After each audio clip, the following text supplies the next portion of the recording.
రెండో పాయింట్ ఉంది.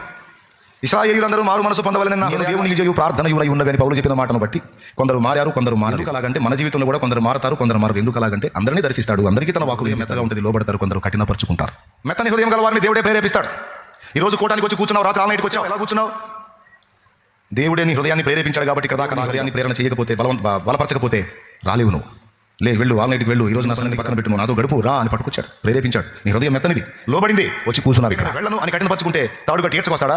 పొరపాటును కూడా ప్రార్థన చేయమని ప్రేరేపిస్తాడు, వాక్యం చదవమని ప్రేరేపిస్తాడు, పరిశుద్ధతను కాచుకోమని ప్రేరేపిస్తాడు, నోరు కంట్రోల్ చేసుకోమని ప్రేరేపిస్తాడు, నీతి ప్రవర్తనను కాపాడుకోమని ప్రేరేపిస్తాడు, దుర్లాభాన్ని అపేక్షించొద్దని ప్రేరేపిస్తాడు, దుర్లాభాన్ని విసర్జించు ప్రేరేపిస్తాడు. ప్రతి చోట నీతో మాట్లాడుతుంటాడు, చెప్తుంటాడు. విని లోబడి తప్పించుకుంటే ధన్యుడు, ధన్యురాలివి. మనసు కఠినపరుచుకుంటే ఫలితాలను అనుభవించాల్సి ఉంటుంది. ఫలితాలు అనుభవించేటప్పుడు చెప్తాడు, వద్దని చెప్పా కదా, విన్నావా? కాబట్టి అనుభవించాల్సిందే అంటాడు. మనుషులు వ్యక్తులు కనుక, వ్యక్తులకు వ్యక్తిగత స్వేచ్ఛనిచ్చాడు కనుక, వ్యక్తిగత స్వేచ్ఛను ఎప్పుడు దేవుడు అడ్డగించడు. ప్రేమను బట్టి మనల్ని హెచ్చరిస్తాడు, వ్యక్తుల చేత హెచ్చరింపజేస్తాడు, కొన్ని ప్రతికూల పరిస్థితులు కల్పించి మనం ఆలోచించేటట్టు చేస్తాడు. విధేయత చూపకపోతే అప్పగిస్తాడు. ఆ మాట కూడా బైబిల్లో ఉంది. అన్ని కోతల కంటే కడుపు కోత బాధాకరం. వీర జవాన్ కన్ను మూశాడు, మురళీ నాయక్ అనే బిడ్డ కన్ను మూశాడు. 25 ఏళ్ల బిడ్డ యుద్ధానికి వెళ్ళాడు. యుద్ధంలో చంపటం చావటం సహజం. ఆ చిన్నోడు కన్ను మూశాడు. తను కోరాడట, నేను చనిపోయినప్పుడు నా మీద ఇండియా జెండా కప్పాలి, నా మీద ఇండియా జెండా కప్పాలి నా మీద అని. నా దేశాన్ని ప్రేమిస్తున్నా, నా దేశం కోసం చచ్చిపోతాను నేను. ప్రపంచమంతా మెచ్చుకుంటుంది, కానీ అమ్మ మాత్రం గుండెలు బాదుకొని ఎగిరిపడి ఏడుస్తుంది. అమ్మో నా కొడుకు, నా బిడ్డ కడుపు తీపి, కడుపు కోత. అది చూసి నేను కూడా ఏడ్చా. ఎందుకంటే కడుపు తీపి. ఇక దానికి ఎన్ని చెప్పినా ఆ కడుపు తీపికి మనం ఆన్సర్ చేయలేము, ఓదార్చలేము. అదొక భయంకరమైన వేదన. అది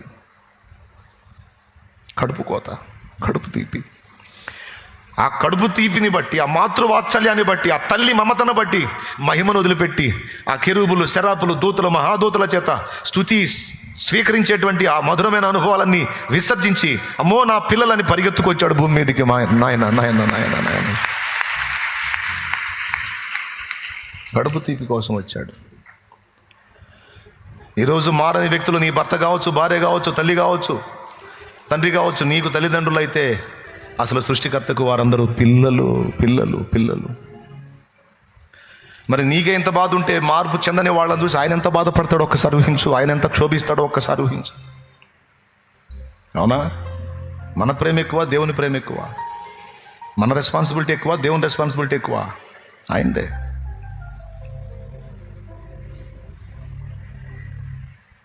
నువ్వు అంటావు, నా భర్తను ఎందుకు వదిలేసావు ప్రభా, నా భార్యను ఎందుకు వదిలేసావు ప్రభా, నా పిల్లల్ని ఎందుకు వదిలేసావు, నా తల్లిదండ్రులు ఎందుకు వదిలేసావు? ఆయన నీకు తాత్కాలిక బంధం, కానీ అక్షయానుబంధం ఆయనది. ఆ చేతులే నిర్మించిన వాళ్ళందరినీ. మా పెద్దబావ గారిని ఎదిరించాడని చెప్పాను. నా భర్తను ఎందుకు మార్చలేదని ఆమె ప్రశ్న.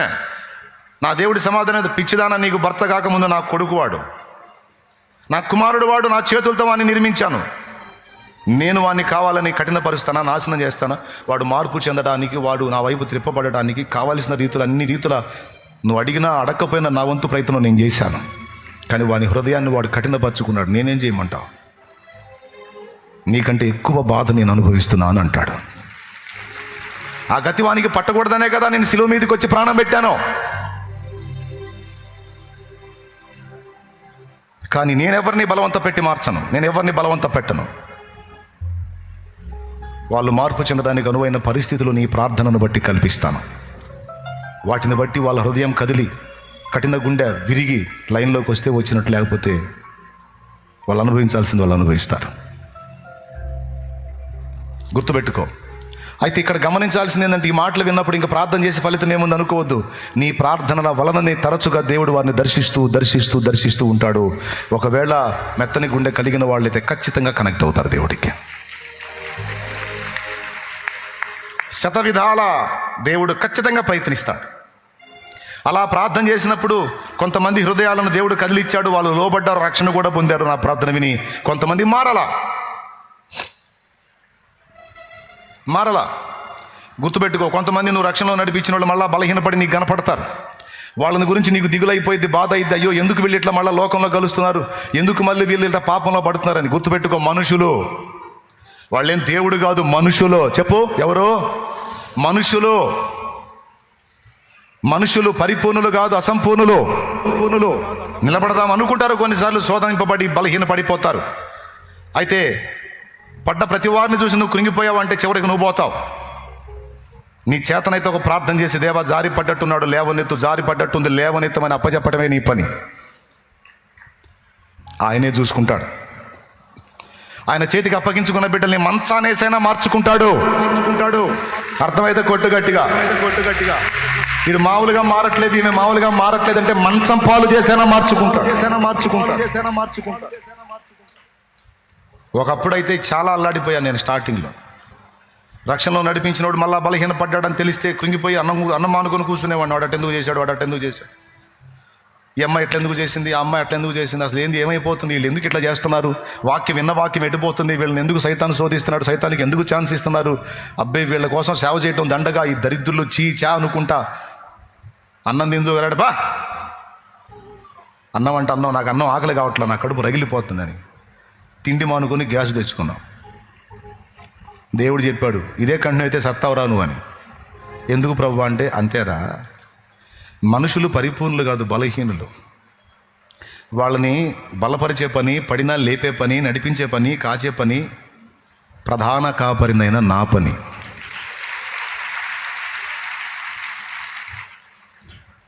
నువ్వు నా స్థానాన్ని తీసుకొని అన్ని బ్యాలెన్స్ చేయాలని చూస్తున్నావు. ఏంద్రా నువ్వు చేసేది, నీ బొంద అని చెప్పాడు.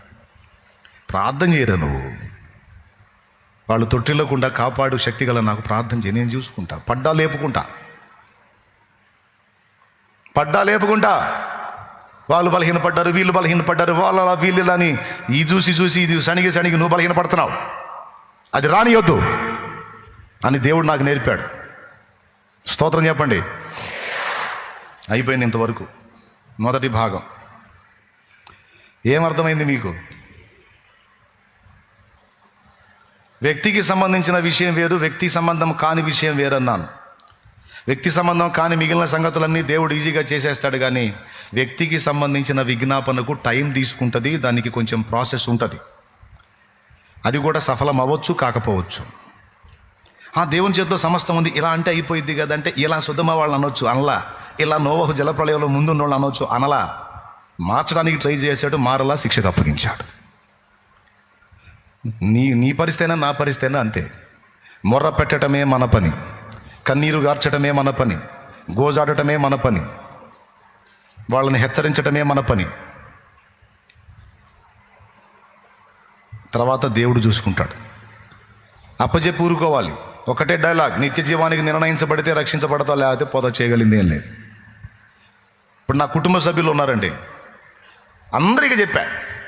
కొంతమంది తీసుకున్నారు, మారు మనసు మంది బాప్తిసం పొందారు, కొంతమంది వదిలేశారు. ఇంకా నేను ఏడుస్తూ కూర్చోమంట వాళ్ళ కోసం. అయ్యనాడు అయింది మీ పెళ్ళి.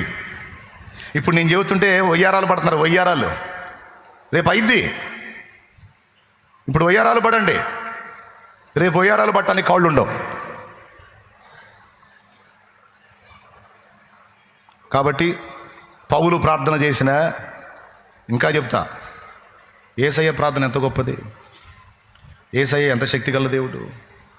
మరి అంత గొప్ప దేవుడు, అంత శక్తిగల దేవుడు యోధాను మార్చొచ్చుగా, ఇస్కరియోతు యోధాను మార్చొచ్చుగా. ఆయన శిష్యుడేగా, ఎందుకని మార్చడు. వాడి వ్యక్తిగతం వాడిది, వానికి స్వేచ్ఛ ఇచ్చాడు. ఆ స్వేచ్ఛను బట్టి వాడు తన ఆత్మను అమ్ముకున్నాడు, సాతానుకు హృదయపూర్వకంగా తనను తాను అప్పగించుకున్నాడు. చివరి నిమిషం వరకు వాడిని హెచ్చరిస్తానే ఉన్నాడు. అది నా యేసయ్య బంగారు మనస్సు. చివరి నిమిషం వరకు ఇస్కరియోతు యోధాని హెచ్చరిస్తానే ఉన్నాడు. రేయ్, నువ్వేం చేస్తున్నావు నాకు తెలుసు, నువ్వేం ఆలోచిస్తున్నావు నాకు తెలుసు అని చెప్పగానే చెప్తున్నాడు, ఇదిగో నేను మీ పండుగ గురిని ఏర్పరచుకోలేదా, మీలో ఒకడు సాతాను అన్నప్పుడు వీడికి గతుక్కుమనాలి. ఇదిగో మీలో ఉన్నవాడు ఒకడు నన్ను అప్పగిస్తాడని ప్రభు అన్నప్పుడు వీడు గతుక్కుమనాలి. ఎందుకంటే ప్రతిసారి వాడిని టచ్ చేస్తూ ఉన్నాడు యేసయ్య, అయినా సరే వాడు ఒప్పుకోలా.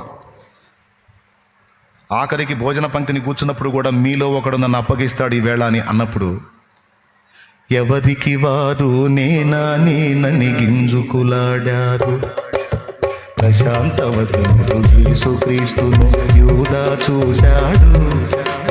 నేనా ప్రభు నేనేనా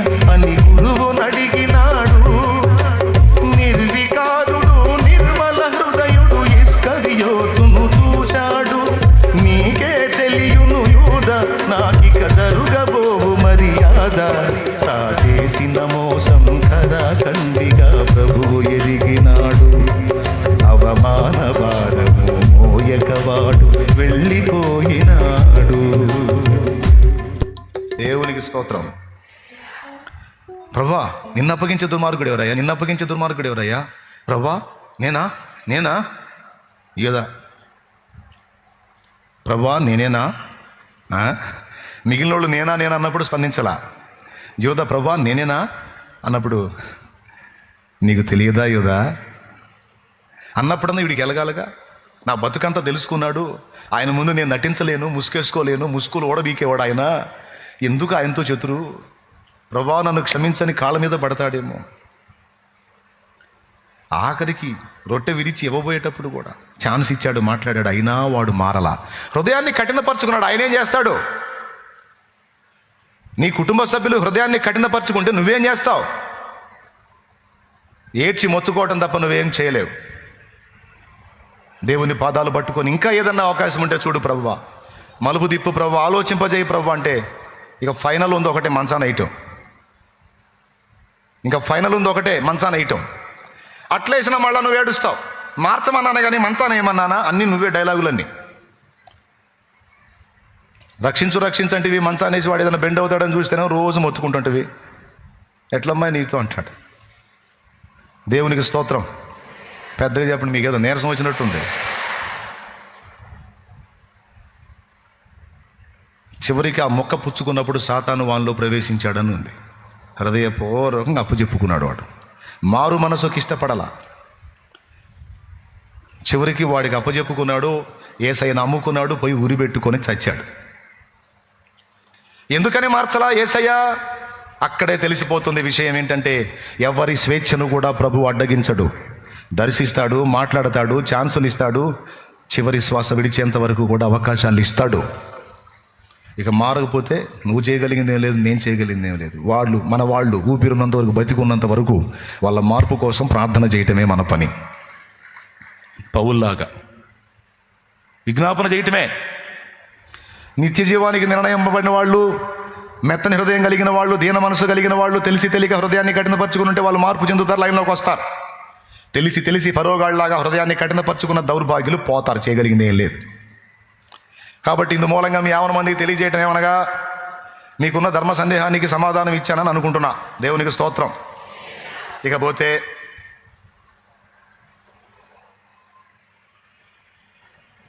రెండో పాయింట్ ఉంది. ఇశ్రాయేలీయులందరూ మారు మనసు పొందవలెనన్న హృదయాభిలాషయు నేను దేవునికి చేయు ప్రార్థనయునై ఉన్నవని పౌలు చెప్పిన మాటను బట్టి కొందరు మారారు, కొందరు మారలేదు. ఎందుకు అలాగంటే మన జీవితంలో కూడా కొందరు మారతారు, కొందరు మారరు. ఎందుకు అలాగంటే అందరినీ దర్శిస్తాడు, అందరికీ తన వాక్కు వినిపిస్తాడు. కొందరు హృదయం మెత్తగా ఉంటుంది, లోబడతారు, కొందరు కఠినపరుచుకుంటారు. మెత్తని హృదయం గల వారిని దేవుడే ప్రేరేపిస్తాడు. ఈరోజు కూటానికి వచ్చి కూర్చున్నావు, రాత్రి ఆల్ నైట్కి వచ్చావు. ఎలా వచ్చావు, ఎలా కూర్చున్నావు? దేవుడే నీ హృదయాన్ని ప్రేరేపించాడు కాబట్టి ఇక్కడ దాకా రాగలిగావు. దేవుడు నీ హృదయాన్ని ప్రేరణ చేయకపోతే, బలపరచకపోతే రాలేవు నువ్వు. వెళ్ళు, ఆల్ నైట్కి వెళ్ళు, ఈరోజు నా సన్నిధికి రా, మిగిలిన పనులన్నీ పక్కన పెట్టు, నువ్వు నాతో గడుపు రా అని పట్టుకొచ్చాడు, ప్రేరేపించాడు. నీ హృదయం మెత్తనిది, లోబడింది, వచ్చి కూర్చున్నావు ఇక్కడ. అదే నేను వెళ్ళను అని కఠినపరుచుకుంటే తాడుగట్టి ఏడ్చుకొస్తాడా? పొరపాటును కూడా చేయడు, ప్రేరేపిస్తాడు. ప్రార్థన చేయమని ప్రేరేపిస్తాడు, వాక్యం చదవమని ప్రేరేపిస్తాడు, పరిశుద్ధతను కాచుకోమని ప్రేరేపిస్తాడు, నోరు కంట్రోల్ చేసుకోమని ప్రేరేపిస్తాడు, నీతి ప్రవర్తనను కాపాడుకోమని ప్రేరేపిస్తాడు, దుర్లాభమును అపేక్షించొద్దని ప్రేరేపిస్తాడు, దుర్లాభాన్ని విసర్జించు ప్రేరేపిస్తాడు. ప్రతి చోట నీతో మాట్లాడుతుంటాడు, చెప్తుంటాడు. విని లోబడి తప్పించుకుంటే ధన్యుడు, ధన్యురాలివి. మనసు కఠినపరుచుకుంటే దాని ఫలితాలు నువ్వు అనుభవించాల్సి ఉంటుంది. ఫలితాలు అనుభవించేటప్పుడు చెప్తాడు, వద్దని చెప్పా కదా, విన్నావా, కాబట్టి అనుభవించాల్సిందే అంటాడు. కాబట్టి ప్రియులారా, మనుషులు వ్యక్తులు కనుక, వ్యక్తులకు వ్యక్తిగత స్వేచ్ఛనిచ్చాడు కనుక మన వ్యక్తిగత స్వేచ్ఛను ఎప్పుడూ దేవుడు అడ్డగించడు. ప్రేమను బట్టి మనల్ని హెచ్చరిస్తాడు, వ్యక్తుల చేత హెచ్చరింపజేస్తాడు, కొన్ని ప్రతికూల పరిస్థితులు కల్పించి మనం ఆలోచించేటట్టు చేస్తాడు. అయినా విధేయత చూపకపోతే అప్పగిస్తాడు. ఆ మాట కూడా బైబిల్లో ఉంది. రోమాపత్రిక, అదే రోమాపత్రిక పేజీ తీయండి. రోమాపత్రిక 1వ అధ్యాయము